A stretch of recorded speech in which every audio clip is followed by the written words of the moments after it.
8-month-old Jack is making his first visit to Boston Common Park. This stroll through the park comes just 3 weeks after his first trip to an emergency room.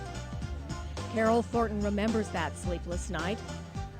He woke up in the middle of the night pulling his ear, crying, wanting his bottle, and I couldn't console him. And I had to take him to the emergency room the next morning because he was so miserable, and he's not normally a crying baby. And the doctor looked at him and said, "No wonder he's so sad. His ear's all inflamed. He has an earache."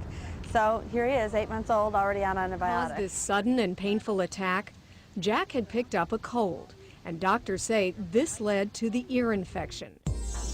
The same thing happened to 16-month-old Jerome. What began as a common cold ended in a trip to the doctor. The diagnosis: infection of the middle ear, also known as otitis media. Each year, parents in the U.S. will make about 30 million trips for middle ear infections. Most of these visits are during cold and flu season, beginning in the early fall and continuing through the spring. Experts say the anatomy and physiology of young children's ears are vulnerable to infection. The ear has 3 parts: the outer ear and the middle ear. For infants and toddlers, the tube that leads from the nose to the middle ear, the eustachian tube, is different than that of an older child or an adult. It's wider and shorter than the adults. This makes it easier for germs to travel into the middle ear. When the tube is blocked of a cold, fluid that normally drains from the middle ear cannot exit. The combination of blocked fluid and the entrance of a bacteria or sometimes a virus can create an infection.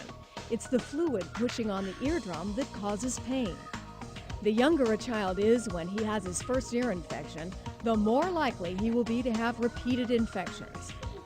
Some kids are genetically at risk for more ear infections. It can run in families. Kids with allergies usually have more congestion and swelling in the nasal passages, which can lead to year-round earaches. And boys tend to get more ear infections than girls. Here are some symptoms to watch for: ear pain and tugging on the ears, irritability and crying, head shaking, especially with a fever, problems sleeping, because laying down can make ear pain feel worse. And since sucking and swallowing can worsen ear pain, a child may have trouble eating. With infants, sometimes irritability may be the only. Even that is not always present. Healthcare providers use an instrument called an otoscope to diagnose middle ear infection. With the otoscope, a doctor can see the eardrum and determine if there is inflammation of the middle ear. A tympanometer can be used to check for the accumulation of fluid in the middle ear or signals a problem.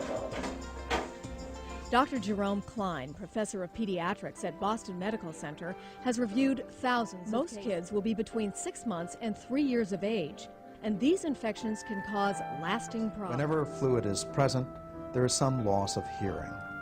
The average loss is 25 decibels. That's the equivalent of putting a plug in your ear.